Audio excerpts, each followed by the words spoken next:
नमस्कार, मी अनुपमा खानविलकर. आपण पाहताय झी 24 तास आणि या बातमीपत्राची सुरुवात करूया एका मोठ्या बातमीनं. कॅप्टन खरात प्रकरणामध्ये आता एसआयटीची स्थापना झाली आहे आणि IPS अधिकारी तेजस्विनी सातपुते यांच्याकडे विशेष जबाबदारी देण्यात आली आहे. खरातचे अनेक कारनामे आता उघड होण्याची शक्यता आहे.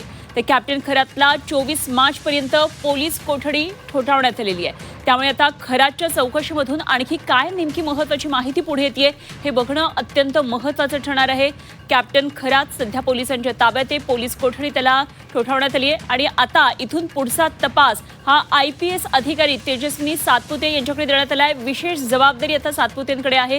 त्यामुळे खरातनं नेमके काय काय कारनामे आत्तापर्यंत केलेले आहेत, त्याची संपत्ती किती मोठी आहे, काय नेमके आणखी या सगळ्या चौकशीमध्ये खुलासे होतात हे बघणं खूप महत्त्वाचं ठरणार आहे.